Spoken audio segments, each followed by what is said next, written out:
ഇന്നലത്തെ പത്മകുമാറിൻ്റെ അറസ്റ്റോടുകൂടി അവർ കളം മാറ്റി ചവിട്ടി. അവർ പറയുന്നത് ഹൈക്കോടതിയുടെ മാത്രം ആഗ്രഹത്തിൻ്റെ ഭാഗമായിട്ട് ഇതൊക്കെ നടക്കുന്നത്. സംസ്ഥാന ഗവൺമെൻറ് ഇതിനകത്ത് യാതൊരു കാര്യമില്ല, സംസ്ഥാന ഗവൺമെൻറ്റിന് ഒരു കാര്യമില്ലാത്തത് കൊണ്ടാണ് അറസ്റ്റൊക്കെ നടക്കുന്നത് എന്ന രൂപത്തിലേക്ക് പ്ലേറ്റ് മാറ്റി വെച്ച് തുടങ്ങി. ഇപ്പോൾ വസ്തുത എന്താ? സംസ്ഥാന ആഭ്യന്തര വകുപ്പ് കൈകാര്യം ചെയ്യുന്ന CPM ആണ്. ആ CPMൻ്റെ ഒരു ജില്ലാ കമ്മിറ്റി മെമ്പറാണ് അറസ്റ്റ് ചെയ്തിരിക്കുന്നത്. നിങ്ങൾക്ക് ഇതിന് സമാനമായി UDFൻ്റെ ഭരണകാലത്തെ ഒരു അറസ്റ്റ് ചൂണ്ടിക്കാണിക്കാവും. ഈ പോലീസ് എന്ന് പറഞ്ഞു കഴിഞ്ഞാൽ കോടതി നിരീക്ഷണത്തിലുള്ള പോലീസാണ്, ശരി. പക്ഷേ കോടതിക്ക് ഈ ലിസ്റ്റ് കൊടുത്തത് ആരാ? ശ്രീമതി മാധു.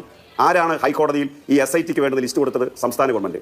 സംസ്ഥാന ഗവൺമെൻറ് ലിസ്റ്റ് കൊടുക്കാതെ കേരള ഹൈക്കോടതി പോലീസ് ചീഫിനെ വിളിച്ചിട്ട് ഇന്ന ആളുകളെ ഈ ഇൻവെസ്റ്റിഗേഷൻ ടീമിൽ ഉൾപ്പെടുത്താൻ അവർ നിർദ്ദേശിക്കുകയാണോ ഉണ്ടായത്? അല്ലല്ലോ. അത് വഴിയേ അറിഞ്ഞോളൂ.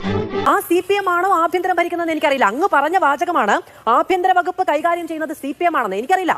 എന്റെ അറിവ് CPM എന്ന് പറയുന്ന പാർട്ടി നേതൃത്വം നൽകുന്ന, പാർട്ടി രൂപീകരിച്ച സർക്കാരാണ്. ആ സർക്കാരിൽ മുഖ്യമന്ത്രിയുടെ വകുപ്പാണ് ആഭ്യന്തര വകുപ്പ് എന്നുള്ളതാണ്. അത് CPM ഡയറക്റ്റ് പാർട്ടി ഓഫീസിൽ നിന്ന് നിയന്ത്രിക്കുന്നതാണെന്ന് എനിക്കറിയില്ല കേട്ടോ. അതല്ല ഉദ്ദേശം.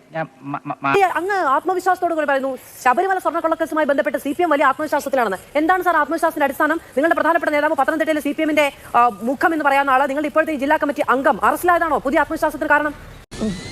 ഒരു കയ്യബദ്ധം നാറ്റുകരുത്. CPM ആണ് ഭരിക്കുന്നതെങ്കിൽ CPMന്റെ ഈ പറയുന്ന ഓരോ ഏരിയ കമ്മിറ്റി, ജില്ലാ കമ്മിറ്റി മെമ്പർമാരെ ഏൽപ്പിച്ചാൽ മതിയല്ലോ. CPM ആ സർക്കാരിന് നേതൃത്വം നൽകുന്നു, ആ പാർട്ടി ആ സർക്കാർ രൂപീകരിക്കുന്നത് ശരിയാണ്. പക്ഷേ വകുപ്പ് ഭരിക്കുന്നത് പാർട്ടിയാണെന്ന് പറഞ്ഞതിൽ അനൗചിത്യമുണ്ട് എന്നുള്ളതാണ് എനിക്ക് പറയാനുള്ളത്. അങ്ങനെ ഏറ്റെടുക്കാൻ തയ്യാറാണെന്ന് പറഞ്ഞതിൽ എനിക്ക് തർക്കമില്ല. ഉളുപ്പുണ്ടോ?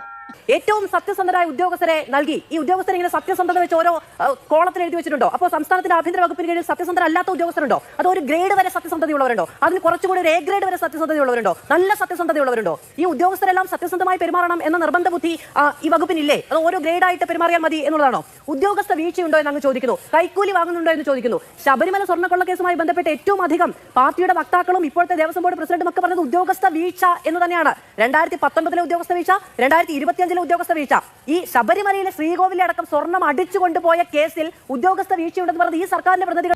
ഇവന് കുറച്ചു ബുദ്ധി ഉണ്ടായിരുന്നെങ്കിൽ മന്ദബുദ്ധി എന്നെങ്കിലും വിളിക്കായിരുന്നു. അതും ഇല്ലാതായി.